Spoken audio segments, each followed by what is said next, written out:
Halo semuanya, kami dari kelompok 2 kelas 11 6 akan menjelaskan tentang materi kami yaitu termokimia. Kenalkan, saya Immanuel Spantitik Priyanta, nomor absen 13. Perkenalkan, nama saya Andi Sinora Dewi, nomor absen 2. Perkenalkan, nama saya Azam Nazil Yusuf, nomor absen 6. Perkenalkan, saya Mabel Jemima, absen 15. Perkenalkan, nama saya Faiz Murtada, nomor absen 11. Nah, sekarang saya akan menjelaskan tentang termokimia. Sebelumnya, apa sih termokimia itu? Termokimia adalah cabang ilmu kimia yang mempelajari tentang aspek suhu atau suhu panas di dalam reaksi kimia. Nah, di dalam termokimia ada dua cabang. Yang pertama, sistem, dan yang kedua, lingkungan. Untuk sistem dan lingkungan akan dijelaskan oleh teman saya, Faiz. Selanjutnya, saya akan menjelaskan mengenai pengertian sistem dan lingkungan. Yang pertama, sistem adalah segala bentuk proses yang menjadi pusat perhatian pengamat. Yang kedua, lingkungan adalah segala bentuk yang di luar sistem dan dapat membantu kerja sistem itu sendiri. Sistem itu dibagi menjadi 3, yaitu tertutup, terbuka, dan terisolasi. Nah, itu ketiga itu yang akan dijelaskan oleh teman saya, Azam. Oke teman-teman, seperti yang kita tahu, sistem dibagi menjadi 3. Yang pertama, sistem terbuka. Sistem terbuka adalah sistem yang dapat mengalami perubahan energi dan juga materi. Contohnya, gelas plastik. Yang kedua, ada sistem tertutup, yakni sistem yang dapat mengalami perubahan energi saja. Contohnya, botol plastik. Dan yang terakhir, ada sistem terisolasi, yaitu sistem yang tidak dapat mengalami perubahan energi dan juga materi. Contohnya adalah termos. Nah, di dalam termokimia ada 2 reaksi, dan di sini saya akan menjelaskan reaksi endoterm. Reaksi endoterm itu adalah reaksi yang membutuhkan kalor, di mana sistem menyerap kalor. Karena nilai kalornya negatif, maka nilai delta H-nya positif yang ditandai dengan suhu akhir lebih besar atau lebih tinggi daripada suhu awal. Ciri-ciri reaksi endoterm itu biasanya suhu lingkungannya turun. Baik, selanjutnya ada exotherm. Exotherm adalah reaksi yang melepaskan kalor, maka energinya juga berkurang. Lalu karena tadi kalornya itu ke lingkungan, maka suhunya itu naik. Delta H-nya itu berarti negatif. Lalu rumusnya itu H akhir lebih kurang daripada H awal. Nah, di dalam termokimia ada banyak cara menentukan reaksi-reaksinya. Yang pertama adalah cara menentukan reaksi termokimia dengan kalorimeter atau Q macet. Q sama dengan M kali C kali delta T. Q ini sebagai kalor, M ini sebagai massa, C sebagai jenis kalor air, dan delta T sebagai perubahan energi atau perubahan suhu.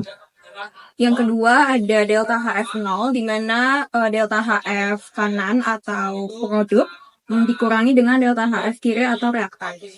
Yang ketiga, ada hukum Hess. Selanjutnya, Yang keempat ada energi ikatan, di mana delta H reaktan kurang dengan delta H produk. Nah, dalam termokimia itu ada yang namanya perubahan entalpi. Nah, jenis yang pertama itu perubahan entalpi pembentukan yang dilambangkan dengan delta HF. Jadi perubahan entalpi pembentukan itu adalah pembentukan 1 mol unsur dengan unsur menjadi 1 mol senyawa. Contohnya C plus O2 menjadi CO2 dengan delta HF-nya minus 393,5 kJ. Kenapa minus? Karena perubahan entalpi pembentukan termasuk reaksi exotherm, di mana delta HF-nya negatif. Selanjutnya yang kedua adalah perubahan entalpi penguraian standar atau delta HD. Itu adalah kalor yang dilepas atau diserap untuk menguraikan 1 mol senyawa menjadi unsur-unsurnya.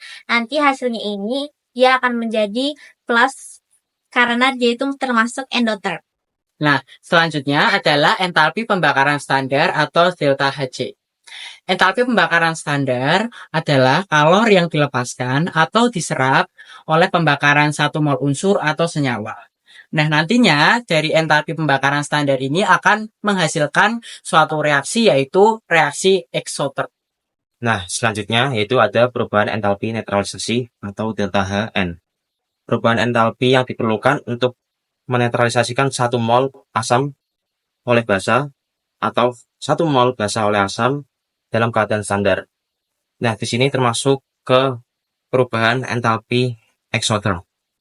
Selanjutnya ada perubahan entalpi pelarutan standar atau delta HS0. Itu perubahan entalpi pelarutan pada satu mol zat yang menghasilkan larutan encer pada keadaan standar.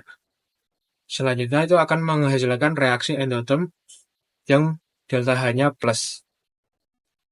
Nah, jadi untuk praktiknya di sini kami memilih pembakaran dan yang kami bakar adalah styrofoam, di mana styrofoam itu mengandung polimer. Yuk kita coba bareng-bareng ya. Ini korek apinya.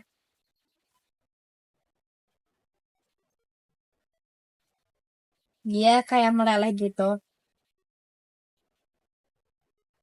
Nah, karena si styrofoam ini mengandung polimer, maka styrofoam ini kalau dibakar tuh cepat banget meleleh. Tuh. Ya, bisa dilihat. Gitu guys. Nah, ini hasil akhirnya setelah udah kita bakar. Nah, di sini kita dapat menyimpulkan bahwa pembakaran ini adalah pembakaran satu mol unsur atau senyawa yang menghasilkan gas CO atau CO2.